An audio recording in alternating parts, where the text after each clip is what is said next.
C를 넣게 되면은 아무래도 이물질이 들어가는 거잖아요. 좀 심각한 부작용 중에 하나는 감염이에요. 감염증. 박테리아가 번식이 되고 했을 때 이물질을 제거해 주지 않는 경우에는 감염증을 해결하기가 굉장히 힘든 경우가 많아요. 이런 감염증이 생겼을 때는 정말 조심스럽게 치료를 해야 되고 집중적으로 치료를 해줘야 됩니다. 그리고 가끔씩 안면 비대칭에 대해서 호소하시는 분들이 계신데요. 사람의 얼굴은 이제 비대칭이 아닌 사람이 아무도 없어요. 시술 전에 있던 비대칭이 시술을 하면서 본인의 얼굴에 좀 더 관심을 가지게 되고, 그렇게 됨으로써 비대칭이 보이는 거예요. 다만 그래서 이 비대칭을 조금 개선을 시키고 싶으니까 어떤 방법이 있을까요? 라고 이제 여쭤보신다면은 그런 방법에 대해서 간단하게 설명드리고, 시술의 방향도 그렇게 설정해서 들어갈 수가 있습니다. 또한 실이 밖으로 비친다든지 삐져나오는 경우가 있어요. 피부를 뚫고 나오는 경우죠. 굉장히 돌기가 강하게 있는 실들은 밖으로 이렇게 만져지는 경우도 있어요. 오돌토돌하게. 그렇다고 해가지고 크게 문제될 것은 아니고, 시간이 지나면서 점차적으로 흡수가 되고 콜라겐의 형성이 오히려 더 자극이 되고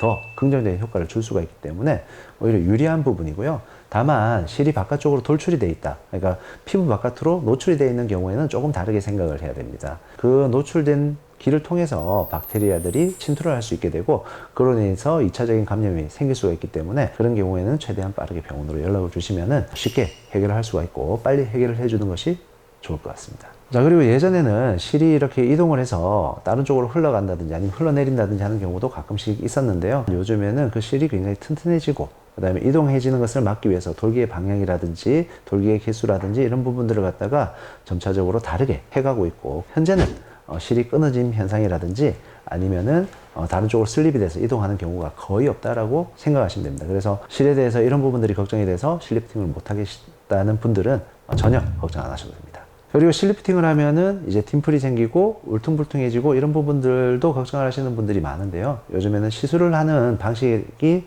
예전과는 조금 달라졌어요, 많이. 최근에는 그런 딤플이나 울퉁불퉁함 때문에 불편감을 호소하시는 분들은 굉장히 줄고 있고요. 만약에 하나 이렇게 울퉁불퉁함이나 폐임에 의해서 불편감을 느끼는 분들이 있다고 할지라도 한 2, 3주만 지나더라도 그런 울퉁불퉁함이나 폐임 현상이 거의 없어지게 돼요. 그리고 그때 돼서도 남아있는 부분에 대해서는 간단하게 또 해결이 가능합니다.